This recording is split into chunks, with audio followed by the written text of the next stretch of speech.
Então, pessoal, ah, hoje na nossa aula de saneamento, a gente vai focar um pouquinho mais na caracterização do manancial.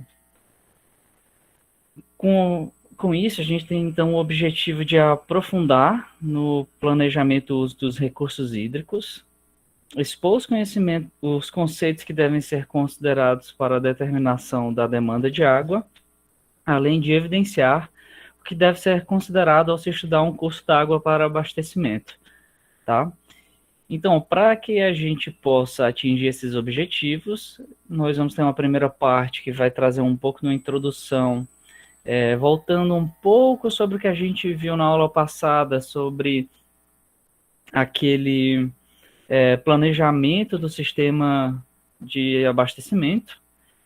Vamos comentar um pouco sobre os planos de recursos hídricos, porque eles vão englobar muitas das partes lá que a gente viu como as primeiras lá do nosso estudo para a concepção do sistema de abastecimento e alguns critérios de projeto rapidamente, porque alguns outros a gente vai ver mais aprofundar, de maneira mais aprofundada em uma aula específica, tá? Depois vamos tratar um pouco sobre a demanda da água em relação ao consumo presente e futuro, mas isso aqui também a gente vai ver mais aprofundar, de maneira mais aprofundada em outras aulas, alguns fatores que influenciam e vamos ver um pouquinho sobre o que é a outorga do uso de água, porque isso também vai influenciar nessa demanda de água. Por fim, no que concerne ao estudo dos mananciais em si, eu vou trazer um pouco das leis, dos parâmetros que devem ser analisados na hora do estudo, desde o enquadramento até o abastecimento depois, né? Que a gente tem que verificar esses parâmetros. Então, na aula passada, a gente viu que para as atividades do estudo de concepção, nós temos diversas etapas. No caso, nós temos aqui a caracterização da área de estudo, análise do sistema existente, estudo de planos existentes e até estudo de uso e ocupação do solo. Isso tudo vai estar meio que englobado também nos planos de recursos hídricos, ok? Porque esses planos de recursos hídricos, eles vão tratar de todos esses fatores e fazer o planejamento desses recursos dentro de uma bacia hidrográfica, né? Em seguida, nós temos aí os critérios de projeto, né? Demanda de água, estudo de mananciais, que são os outros critérios que a gente vai abordar nessa aula, né? Os critérios e parâmetros de projeto que vão estar bastante associados a o que a gente vai considerar o volume, né? A demanda também é o volume que vai ser considerado em projeto, enquanto que o estudo dos mananciais ele vai estar mais relacionado à qualidade da água e o enquadramento, o que a gente precisa para fazer o enquadramento e para verificar essa qualidade da água. Depois, os próximos passos, depois disso, tratam basicamente do projeto em si, de você fazer algumas alternativas, né, de conceber algumas alternativas, estudar elas, analisar, verificar os custos para fazer, então, o dimensionamento, para fazer, então, a escolha, né, na verdade, de cima para baixo. Faz um pré-dimensionamento, faz a estimativa dos custos, analisa tecnicamente, não só financeiramente, né, tecnicamente, financeiramente e ambientalmente, para, por fim, escolher qual vai ser a alternativa mais adequada e fazer todo o detalhamento, né, fazer o projeto executivo. Então, do que é que tratam os planos de recursos hídricos? Esses planos de recursos hídricos são ferramentas que são estabelecidas pela Lei das Águas e elas devem ser e esses planos devem ser utilizados para a gestão dos recursos hídricos, né, considerando o uso, recuperação, proteção, conservação e desenvolvimento dos recursos hídricos. Então, quando a gente fala aqui do sistema de abastecimento, que a gente vai ter esse uso da água, a gente não pode deixar de verificar esses planos de recursos hídricos. Esses planos de recursos hídricos, então, eles vão pegar esses recursos hídricos, vão fazer todo um planejamento dentro da unidade de planejamento, né, que em geral a gente pensa na bacia hidrográfica, porque dentro da bacia hidrográfica todos esses recursos hídricos vão estar trabalhando juntos no ciclo hidrológico. Tem-se também a ação tanto de recuperação, proteção, conservação, desenvolvimento, indução, controle e aperfeiçoamento. Isso num ciclo virtuoso para que a gente possa preservar os recursos e usá-los para as nossas necessidades. Então, com isso, esses planos de recursos hídricos vão ter alguns objetivos. Definir uma agenda de recursos hídricos. Essa agenda a gente entende aqui, voltando um pouco no que concerne a planejamento, né? Então, vai ser todo o planejamento dos recursos hídricos, da sua utilização, a possibilidade de expansões de utilização, infraestrutura necessária, obras que vão ser necessárias. Então, isso vai estar nesse objetivo de definir uma agenda de recursos hídricos. Tem também o objetivo de adequar o uso dos recursos hídricos às aspirações sociais, ou seja, a gente vai ter que pensar nesses recursos hídricos de forma a entender os usos, as necessidades da população, não só necessidades econômicas, né, mas tem que avaliar os diversos atores envolvidos no sistema de abastecimento de água. Tem também outro objetivo, que é atender às demandas com foco no desenvolvimento sustentável, isso que é um pilar da Lei das Águas, em que a gente deve sempre fazer a gestão dos recursos hídricos de forma a manter um desenvolvimento sustentável. Isso vem até daquele relatório de Brundtland, que fala que o desenvolvimento sustentável seria você utilizar os recursos naturais hoje sem prejudicar a qualidade deles e a disponibilidade para gerações futuras. Então, isso também tem que ser levado em consideração e é um dos objetivos desses planos de recursos hídricos. Por fim, um último objetivo seria equilibrar a oferta e demanda de água, de forma que isso acaba impactando um pouco no desenvolvimento sustentável, né? Já que a gente quer esse equilíbrio de forma a não esgotar o recurso hídrico, a não esgotar a qualidade. Então, essa oferta e demanda vai ser equilibrada pensando também nas aspirações sociais, nos diversos atores, na agenda de recursos hídricos. Então, esses 4 objetivos, eles acabam estando interligados todos entre si. Ok? Então, esse plano de recursos hídricos, ele vai tratar, então, de uma gestão integrada, em que nós vamos ter, em que é abordada, então, a gestão dos sistemas estuarinos e zonas costeiras,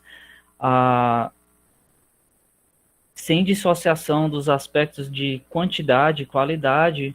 Aqui a gente não pode só pensar na quantidade de água que eu tenho disponível, até porque se eu tiver uma grande quantidade de água e essa água estiver toda poluída, então esse uso vai ser muito mais difícil, vai ser muito mais oneroso.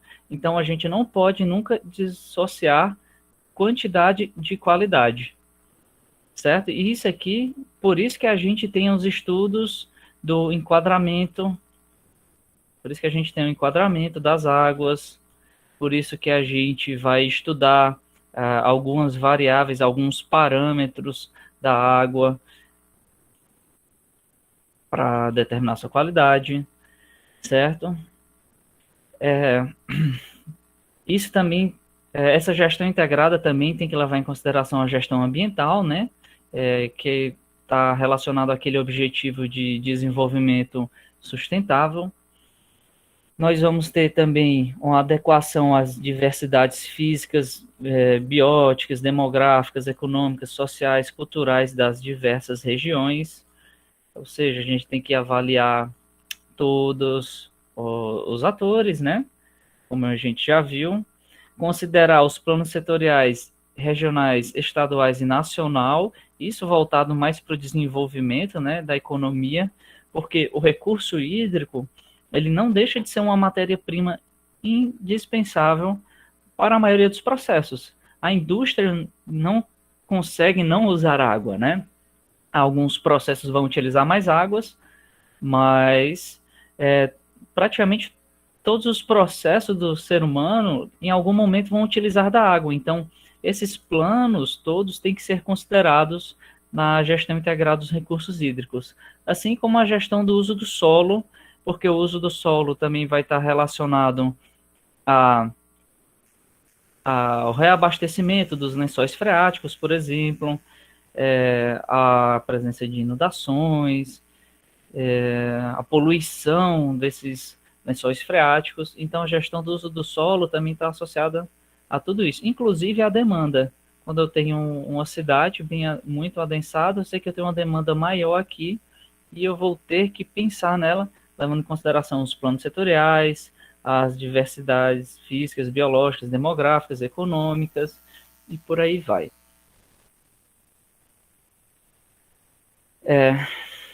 Então, tendo em vista, vamos voltar aqui um pouquinho.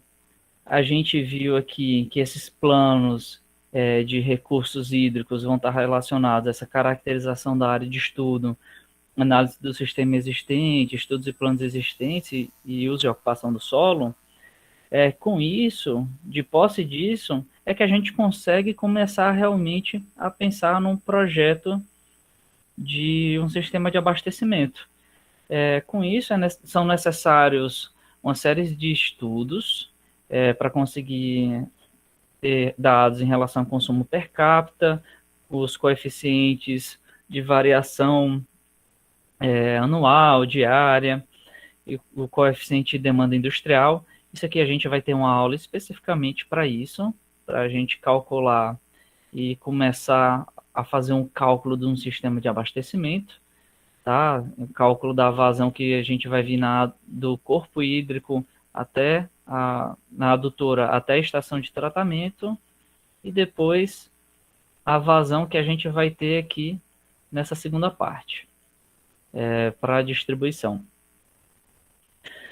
Aqui no que concerne aos critérios de projeto, então, eu queria focar um pouco mais e até de maneira um pouco mais breve nos níveis de atendimento no horizonte de projeto e horizonte de projeto. O horizonte de projeto, como vocês já devem ter visto até em outras disciplinas, é aquele período do tempo em que a gente considera que essa obra vai estar adequada, né? E que ela vai atender às solicitações. Que a gente não consegue fazer uma obra que dure para sempre, que a gente não sabe como é que vão ser as condições de oferta, demanda, daqui a 100 anos, por exemplo. Então, esse horizonte de projeto ele vai estar associado a isso.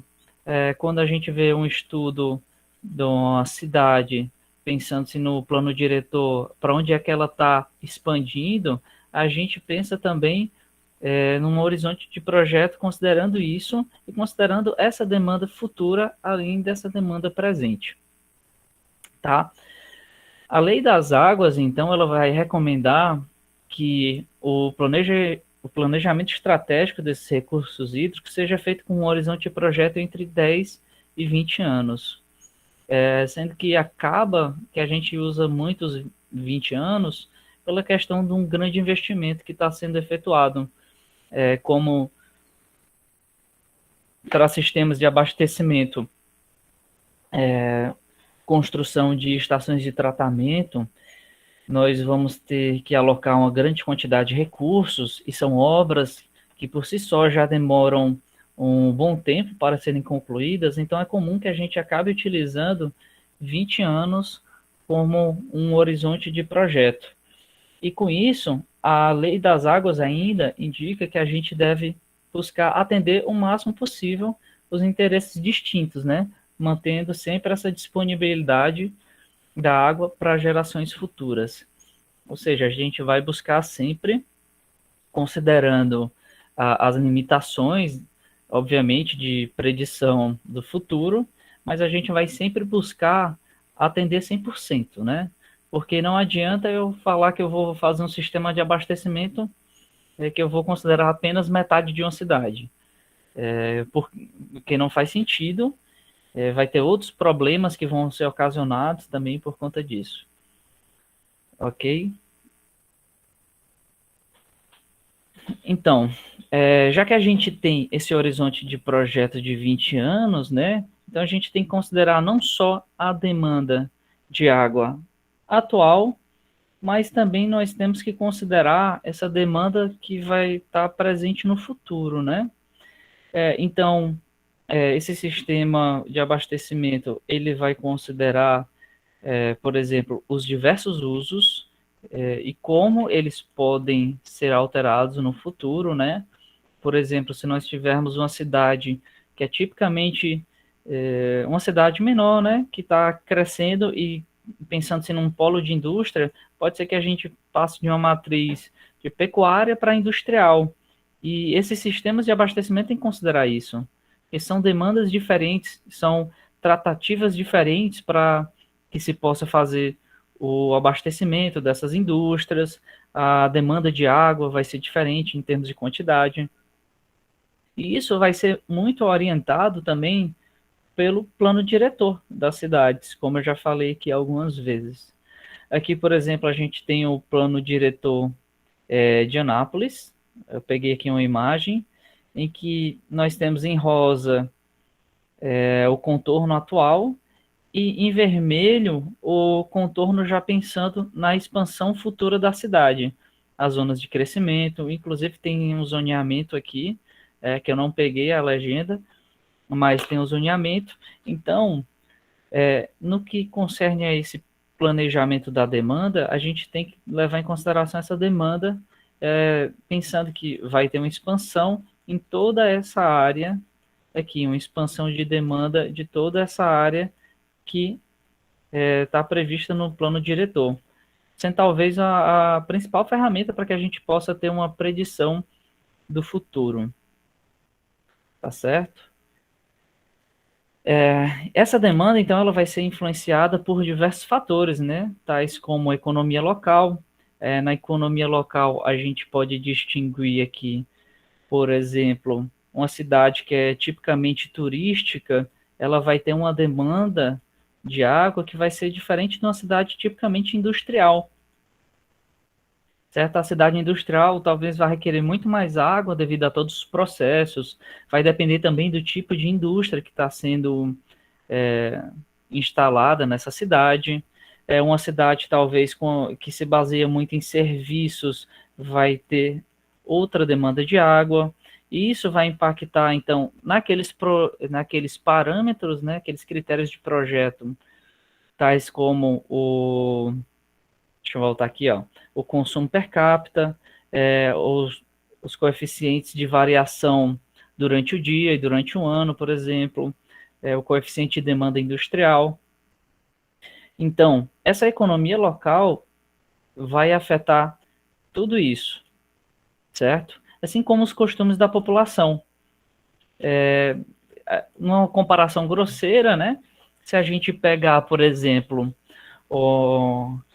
cidades europeias, talvez lá do norte da Europa, lá da Noruega, por exemplo, o pessoal costuma tomar menos banhos do que o pessoal, vamos dizer, do Pará, onde é bem mais quente.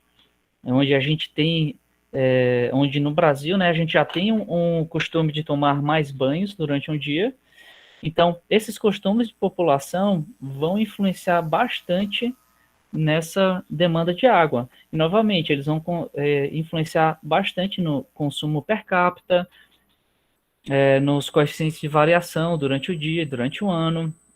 E isso porque a temperatura também varia durante o ano. Então, conforme você tem, por exemplo, cidades lá no sul, em que tem uma variação de temperatura maior durante o ano, períodos frios e períodos quentes, a gente sabe que nos períodos frios o pessoal acaba sentindo uma menor necessidade de tomar banhos ou de consumir água, e por conta disso, esse consumo também vai variar.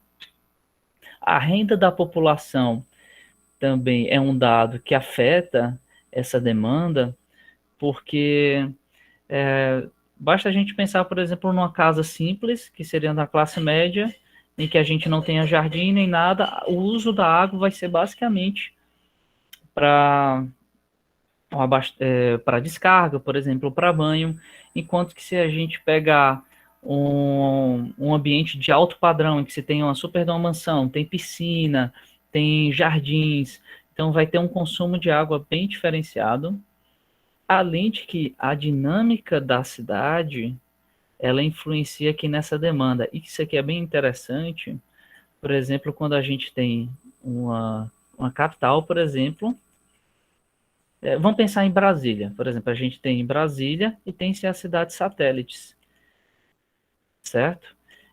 O que acontece em Brasília? Muitas das pessoas moram nessas cidades satélites, porque é mais barato morar nelas e tem um trânsito todo dia para ir e para voltar. Então, elas vão estar consumindo água nesses dois lugares. E o tipo de consumo de água em cada um desses lugares é diferente. Quando a pessoa está no trabalho, o consumo vai ser muito voltado para as atividades do trabalho e para usos comuns, né, de ir ao banheiro mesmo. Enquanto que elas chegam em casa, elas vão ter consumo para tomar banho, às vezes tem um jardim para aguar. Então, isso vai impactar também no consumo e nessa demanda de água. Inclusive, se a gente parar para pensar no desenvolvimento da cidade no futuro, todos esses parâmetros, com exceção da temperatura, né, que está mais relacionado à geografia, mas todos esses outros parâmetros podem mudar. Então, a partir de um plano diretor, por exemplo, a gente pode ter uma noção do que é que vai mudar. Se, por exemplo, Brasília for pensado em englobar depois essas cidades e isso virar uma conurbação, né, que é aquele choque das cidades que acabam virando uma cidade só praticamente. Se isso acontecer, a gente vai ter uma dinâmica diferente da cidade, pode ser que a renda da população se altere, os costumes, a economia local passe a se desenvolver de uma maneira diferenciada, por exemplo. Ok? Uma ferramenta, então, que é muito importante e impacta nessa demanda de água é a outorga. Aqui a gente está acostumado a falar e ver a questão do abastecimento de água para uma cidade, né, para o consumo humano dentro de uma cidade, mas a outorga ela vai estar associada, então, ao uso da água bruta diretamente num corpo hídrico. Como assim? Para irrigação, a gente sabe que a gente não precisa necessariamente pegar aquela água, passar por toda a estação de tratamento. Inclusive, no enquadramento da água, se vocês lembrarem, a gente tem algumas classes de água que podem ser utilizadas diretamente para irrigação de hortaliças, que vão ser consumidas cruas, por exemplo. Então, para isso, a gente não leva então a água para essa estação de tratamento. A gente pode tirar a água direto de um corpo hídrico, de um rio, por exemplo. No entanto, a gente não pode simplesmente chegar lá, eu quero fazer uma cultura agora de alface, eu vou pegar água desse rio aqui. Você não pode simplesmente fazer isso. A outorga, ela visa justamente ter um controle dessa qualidade e da quantidade de água que está disponível desses recursos hídricos, tá? Esse é um instrumento, a outorga é um instrumento da Política Nacional de Recursos Hídricos, tá? Então, mas e aí? Eu tenho que ter essa outorga, eu tenho que ter essa autorização para eu tirar essa água daqui e usar para uma irrigação, por exemplo, mas eu tenho algumas dúvidas. Quem é que concede? Quais são essas características da outorga? Quais são os usos que requerem outorga? Tá? Quem concede, então? Quem vai conceder Na verdade, vai ser o órgão responsável pela gestão daquele recurso hídrico. No caso de recursos hídricos, corpos hídricos que são de domínio da União, que são rios que cortam mais de um país, águas costeiras, rios, lagos que cortam mais de um estado, eles são de domínio da União. E por serem de domínio da União, o responsável por controlar e gerenciar vai ser a Agência Nacional de Águas e Saneamento Básico, a ANA. Então, a ANA é que vai disponibilizar essa outorga para os diversos usos dessa água bruta direto do recurso hídrico. Apesar de que isso é até, de certa forma, um pouco difícil de controlar, né? Porque a gente não consegue ter um monitoramento em 100% das áreas de todos os corpos hídricos, mas a ANA busca sempre essa fiscalização e garantir essa outorga, né? Para garantir, novamente, o controle quantitativo e qualitativo dessa água, para que não falte água para demandas que estão mais à frente de um rio, por exemplo, e para que não se altere também essas qualidades da água, dificultando esse tratamento. Até aqui tudo bem, pessoal? Eu estou só falando aqui, eu não perguntei ainda. Beleza, tá. Que ninguém falou nada também, tá todo mundo calado. Professor, Oi. no caso da outorga, a gente, no nosso caso da engenharia, por exemplo, se for haver uma construção grande, onde não dá para rodar o concreto na indústria mesmo, tem que rodar o concreto na própria obra, por exemplo, uma coisa que gasta muita água. Certo. É necessário a gente adquirir a outorga da água para fazer essa obra, ou pode pegar, por exemplo, sem autorização de ninguém? Uma construção muito grande. Porque Então, construções pequenas não vai alterar muita coisa, mas construção grande sim, né? então, teoricamente, teria que pegar, né? Uma outorga, porque você está alterando ali a quantidade da água, né? Você está alterando aquele recurso hídrico. Teoricamente, era para pegar. Mas isso até entrando em contato com a ANA, por exemplo, eles conseguem informar, ó, para tal uso, você vai precisar, que é um pouco do que a gente vai ver ali, ó, quais são os usos que requerem a solicitação de outorga. Eles têm alguns que já são descritos, e muitas vezes a gente vai ter que analisar cada caso para verificar realmente o impacto desses usos, beleza? Beleza, então, continuando, então. Então, tá certo, a gente viu que provavelmente para alguns consumos a gente vai precisar da outorga. Essa outorga vai vir do órgão responsável, né? No caso, no bem de domínio, o recurso hídrico de domínio da União vai ser a ANA. Mas quais são essas características da outorga, né? A outorga, então, esse instrumento, ele é definido, para que ele seja concedido, tem que ser definidos três características principais. A vazão que vai ser retirada, né? A vazão que vai ser utilizada para essa outorga, para o uso que for dado. Qual vai ser a finalidade? Porque essa finalidade também vai impactar, no caso, se nós pensarmos em jogar esgoto, por exemplo, em recurso hídrico, vai ser um uso totalmente diferente de eu pegar água para irrigação. Então, a finalidade vai ser bastante importante, assim como a vazão, e a outorga tem sempre um período específico. Não se concede a outorga por período indeterminado, né? Essa outorga, então, vai falar, ó, eu vou te dar uma outorga aqui para você explorar durante os próximos 5 anos esse recurso hídrico aqui para a sua irrigação. E por que isso? Porque podem ter as necessidades da população abastecida podem ser modificadas.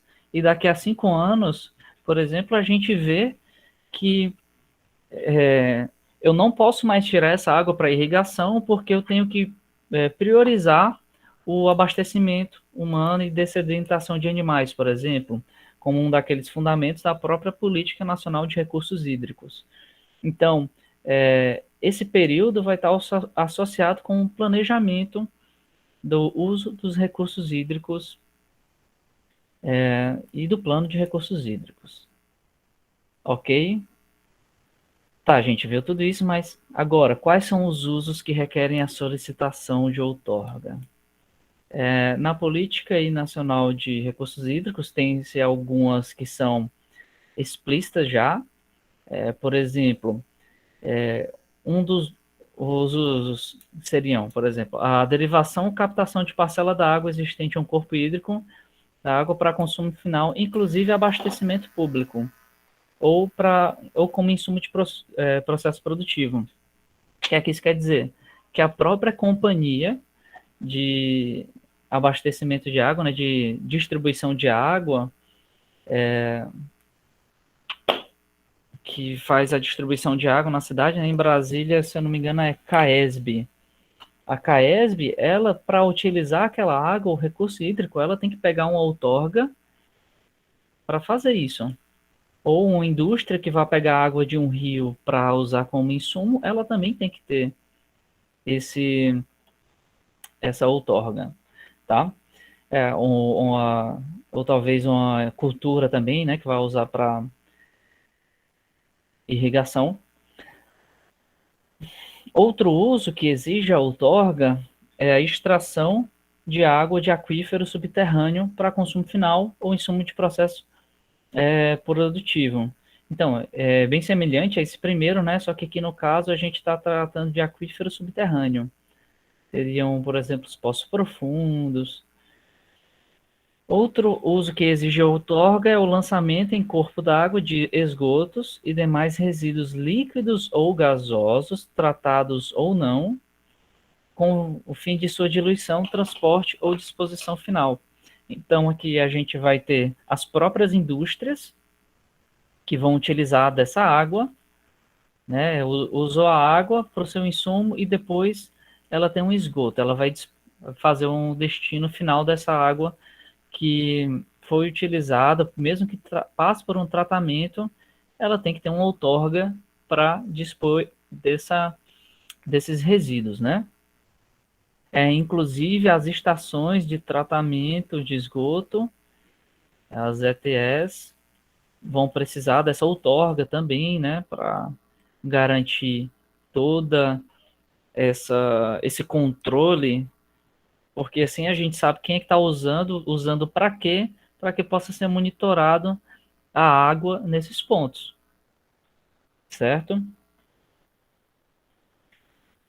Tem-se também o uso de recursos hídricos com fins de aproveitamento dos potenciais hidrelétricos. Então, uma companhia hidrelétrica ela vai precisar também de uma outorga, assim como outros usos que alterem o regime, a quantidade ou a qualidade da água existente em um corpo de água. Isso aqui entra naquilo que a gente estava conversando, agora que perguntaram, né? Sobre uma obra muito grande que eu vou precisar de muita água para rodar o concreto.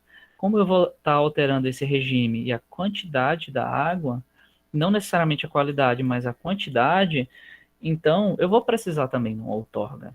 E isso deixa margem aqui para que outros usos que não estejam explícitos aqui nessa política nacional de recursos hídricos, eles tenham um controle também, tá? E sempre objetivando manter os padrões, manter quantidade e qualidade de água adequados, certo?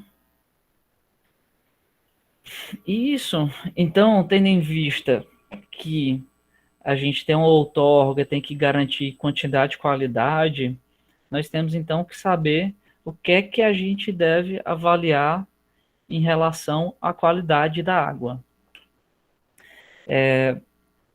Para a avaliação do monitoramento da qualidade da água, né, Necessariamente a gente vai precisar do enquadramento do recurso hídrico, e para esse enquadramento é necessário estudar diversas variáveis. Tem que ter um estudo aprofundado, de forma a conhecer as variáveis físico-químicas e as variáveis biológicas do recurso hídrico.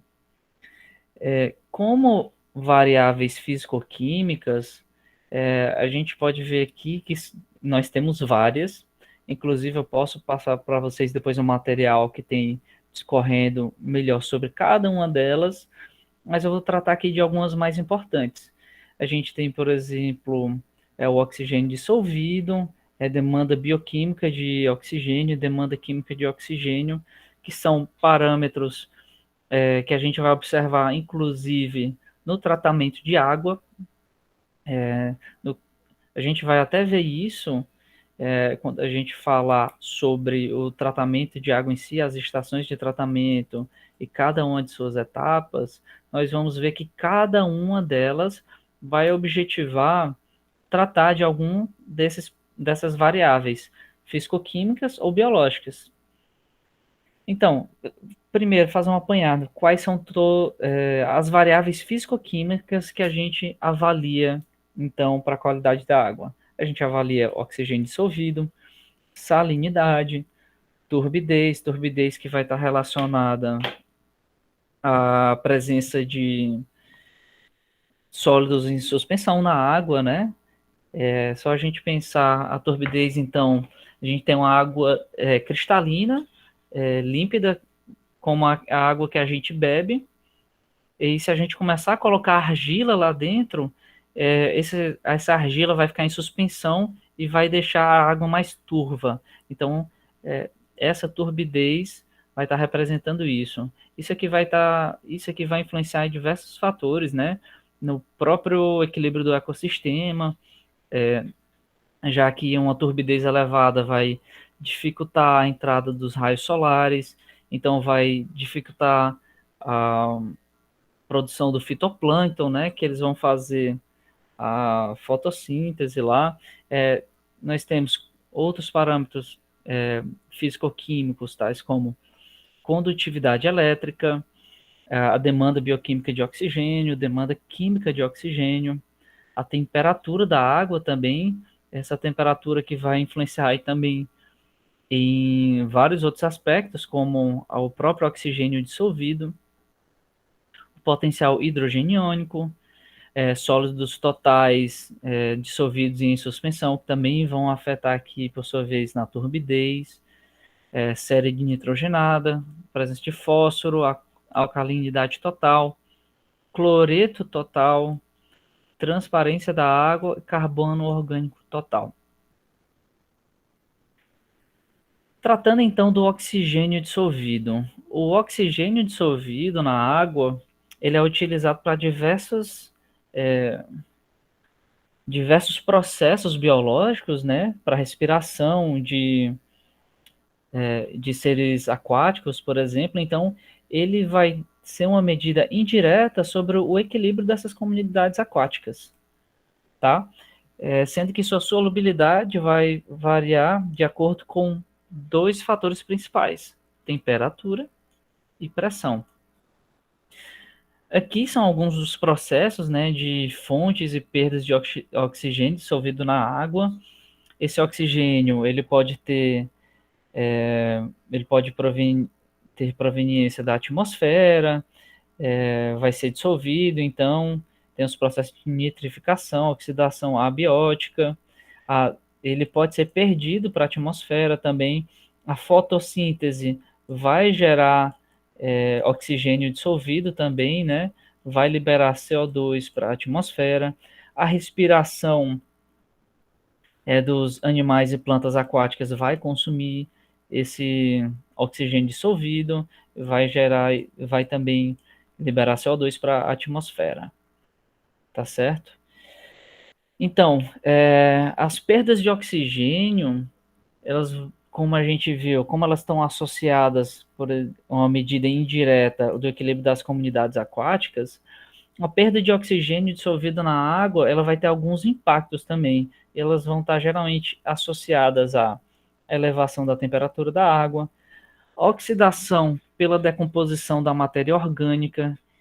Isso aqui, então, indicaria um crescimento exacerbado de organismos que vão consumir esse oxigênio e pode tá gerando um desequilíbrio que pode até ter impactos bem profundos no ecossistema. Pode ser por perdas normais para a atmosfera, a respiração dos organismos aquáticos ou pela oxidação de íons metálicos, ok? Já a demanda bioquímica de oxigênio é um dos parâmetros que a gente acaba avaliando muito no tratamento de água. Isso porque ela vai estar associada também à presença de micro-organismos dentro dessa água. Então, a DBO ela vai ser a quantidade de oxigênio necessária para oxidar a matéria orgânica para uma forma inorgânica estável. Então, ela vai indicar o consumo desse oxigênio por organismos vivos, no geral micro-organismos, e comumente a gente usa a DBO 520, né? Que seria a DBO com um processo feito durante 5 dias a 20 graus Celsius.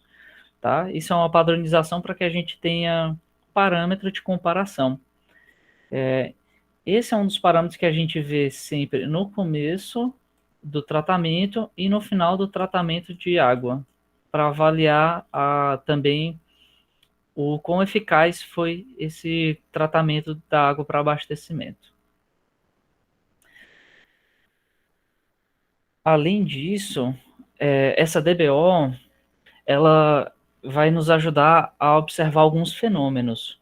Um aumento brusco da DBO, ela está geralmente associada a um aumento de matéria orgânica, muitas vezes devido ao despejo por fonte antrópica, né? O despejo de esgotos vai num lago, por exemplo, ele vai aumentar bastante a quantidade de matéria orgânica aqui. Com isso, os micro-organismos vão demandar muito mais oxigênio, podendo chegar até a acabar com esse oxigênio daqui. E quando ocorre esse esgotamento do oxigênio da água, pode começar a ocorrer morte da vida aquática, prejudicando então o equilíbrio do ecossistema. De maneira semelhante, então, a gente vai ter a DQO. Cuidado para não confundir, né? A DBO, demanda bioquímica, DQO, demanda química, apenas química, né? E ela vai ser bem semelhante. Ela vai representar a quantidade de oxigênio necessária para a oxidação da matéria orgânica existente na água, porém, ela está geralmente utilizada geralmente para relacionar-se com a contaminação do corpo hídrico por águas residuárias, certo? Então, ela é parecida com a DBO, mas não necessariamente ela tem uma correlação, ok? Quanto às variáveis biológicas, inclusive, elas são bem importantes que a gente avalie durante o processo de tratamento da água, porque elas vão estar muito associadas à questão de veiculação de doenças por fontes hídricas, né?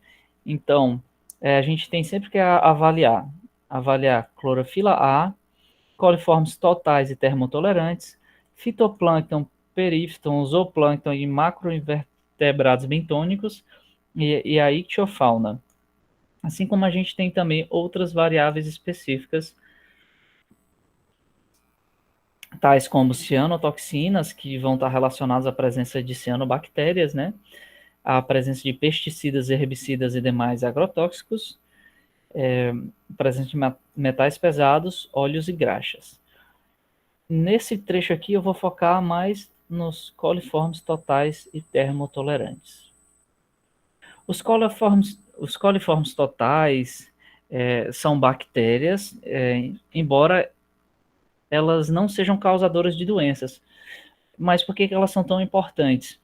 Elas geralmente estão presentes nas fezes de animais de sangue quente, então elas indicam uma possível contaminação fecal desse recurso hídrico e, consequentemente, indicam se pode haver uma quantidade de patogênicos nessa água. E a gente usa, então, por que a gente não usa, então, esses patogênicos para avaliar ao invés dos coliformes fecais? Já que eles não são patogênicos de qualquer forma, a gente usa eles porque, além deles serem facilmente detectáveis, eles são facilmente também quantificáveis por técnicas simples e economicamente viáveis. Então, é uma questão bem econômica, e já que se consegue ter uma relação boa, a gente utiliza os coliformes totais. Certo? E todos esses parâmetros que a gente viu até agora, todas essas variáveis, elas, como eu falei para você, vão ser importantes em diversas, durante todo o tratamento de água, né?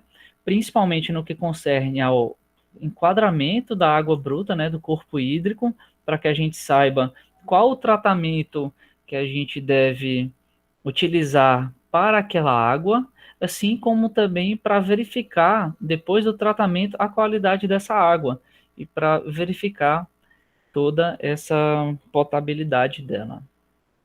Ok? Dúvidas?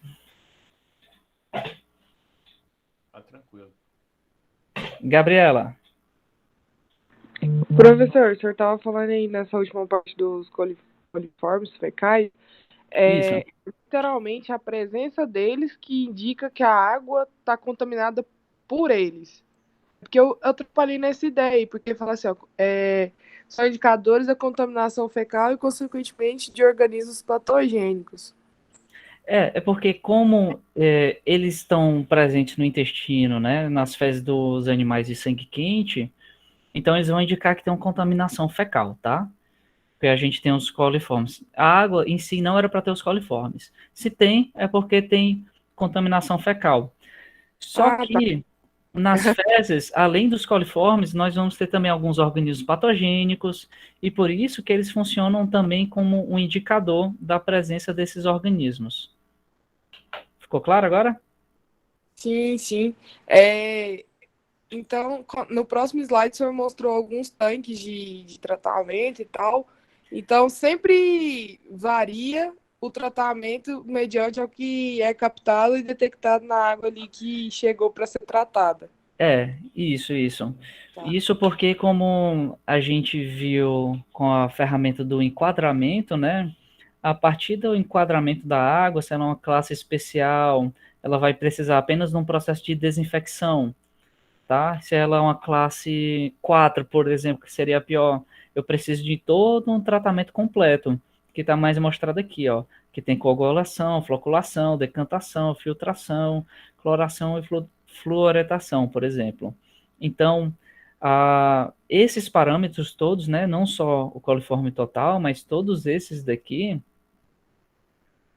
Todos esses daqui das variáveis físico-químicas e das variáveis biológicas e outras, eles vão estar associados a essa classificação, e a partir do que a gente encontra nessa água, a gente vai ver qual é o tratamento que vai ser mais adequado para que eu consiga ter essa água de boa qualidade no final. Beleza? Mais alguma coisa?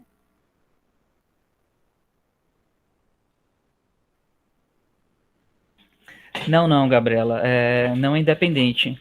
A partir da classificação da água, do que ela tem, que a gente vai escolher realmente o tratamento mais adequado. Então, gente, esse assunto aqui, ele vai estar no nosso livro de abastecimento de água, né? Esse aqui que vocês já têm acesso, né? Ele vai estar... Ai, caramba. Pronto. Ele ainda trata aqui um pouco dessa parte do capítulo 2, mas a gente começa a entrar aqui no capítulo 3. E tem um material por fora que, na verdade, não está aqui, que trata dessas variáveis. Eu vou até disponibilizar para vocês também. Beleza? Aqui a gravação. Beleza, professor.